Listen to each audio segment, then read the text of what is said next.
Friends, आज की short analysis में हम डिस्कस करेंगे मन्नपुरम फाइनेंस स्टॉक के ऊपर। और दोस्तों 2 महीने से ये स्टॉक को हम जैसा प्रेडिक्ट कर रहे हैं हूबहू दोस्तों वही स्टेप ये दिखा रहा है। दोस्तों 2 महीने पहले हमने ये स्टॉक के अंदर सबसे पहले इसके बॉटम पे एक triangular chart pattern breakout identify करी थी, फिर उसके बाद एक rounding chart pattern breakout identify किया था, फिर उसके बाद दोस्तों एक नेगेटिव स्ट्रक्चर आइडेंटिफाई किया था और बोला था कि यहाँ पर प्रॉफिट बुक कर लेना। स्टॉक के अंदर हमने वेज यहाँ पर टर्मिनल इलियट वेव की टर्मिनल इंपल्स को यहाँ पर ब्रेकडाउन होता हुआ आइडेंटिफाई किया था और बोला था कि प्रॉफिट बुक कर लेना, स्टॉक यहाँ से गिरेगा।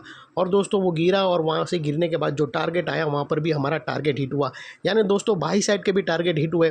और उसके बाद प्रॉफिट बुक करने के टाइम पे प्रॉफिट बुक करने के बाद जो नेगेटिव स्ट्रक्चर बना था उसका भी टारगेट हिट हुआ। और दोस्तों आज का जो वीडियो बनाने का मकसद वो ये है कि जो डाउन साइड का हमारा टारगेट हिट हुआ, अनगिनत हमारे स्टॉक के टारगेट हिट होते हैं बाई साइड पे सेल साइड पे। तो दोस्तों ये जो टारगेट हिट हुआ है वहाँ से दोस्तों या स्टॉक रिवर्सल देता है या फिर उसको फर्दर ब्रेकडाउन करके एक नई second leg of selling start होती है। ये केस के अंदर अगर आप देखो तो यहाँ पर फिर से स्टॉक ने एक अपसाइड बड़ी चार्ट पैटर्न को ट्रिगर किया है हायर टाइम फ्रेम की, जिसके तहत ये स्टॉक करंट लेवल से फिर से अपसाइड में 15 से 17% मूव दे सकता है। लेकिन फ्रेंड्स यहाँ पर कोई भी हमारी बाय सेल होल्ड रिकमेंडेशन बिल्कुल भी नहीं है। ये प्योरली एजुकेशन पर्पज से मैं अपना पॉइंट ऑफ व्यू आप लोगों के सामने शेयर कर रहा हूँ। कोई भी पोजीशन लेने से पहले अपने फाइनेंशियल एडवाइज़र को ज़रूर कंसर्न कर लेना। और हाँ दोस्तों, यहाँ पर जो भी हमने प्रेडिक्शन किया था अप साइड पे डाउन साइड पे, एक साथ दो दोस्तों क्विकली हमने अप साइड में भी कैप्चर किया था और क्विकली प्रॉफिट बुक करके डाउन साइड का भी टारगेट कैप्चर हुआ। और उसके बाद स्टॉक ने यहाँ से एक नई मोमेंटम के लिए अपनी नई बैट अप साइड में उसने स्टार्ट करी है, जिसके ऊपर आज हम फोकस करेंगे बाई साइड की तरफ।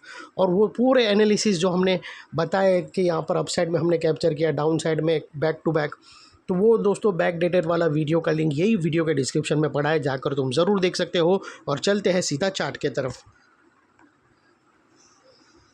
दोस्तों अगर आप देखो तो यहाँ पर सबसे पहले एक ट्रायंगुलर चार्ट पैटर्न थी, ये हमने आइडेंटिफाई करी थी। फिर उसके बाद दोस्तों वो ट्रायंगुलर चार्ट पैटर्न के बाद अगर आपको याद रहेगा तो ये राउंडिंग बॉटम आइडेंटिफाई करी थी।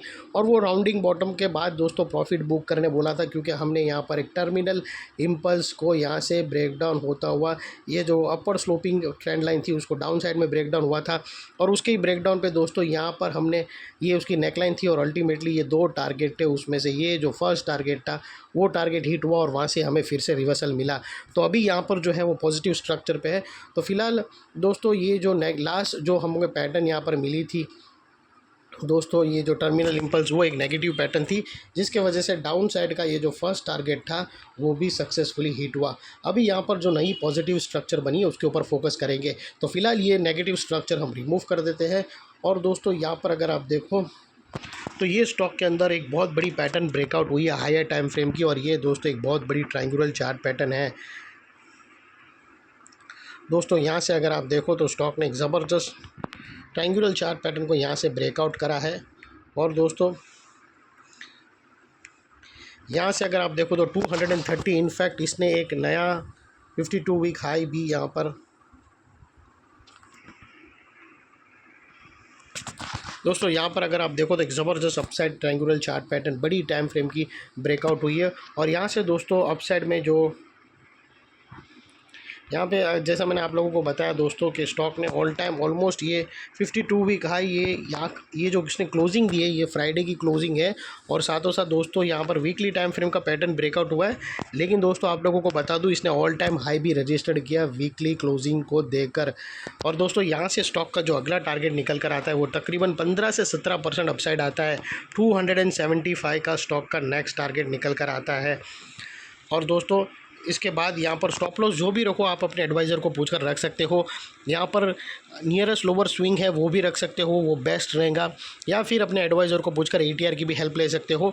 जो भी स्टॉप लॉस रखो इतना मेक श्योर करना कि आपका risk to reward ratio at least 1:2 या मिनिमम 1:1.5 रहना चाहिए। और फाइनली दोस्तों ये एक तरह का डबल धमाका भी था। इसके अंदर प्रीवियसली हमने डाउन साइड में एक पैटर्न को कैप्चर किया था, वो था हमारा धमाका नंबर 1। फिर उसके बाद पॉजिटिव स्ट्रक्चर ब्रेकआउट हुई जो अप साइड में ट्रिगर हुई है, जिसके बाद ये 276 का हमारा फर्स्ट टारगेट है, ये है धमाका नंबर 2।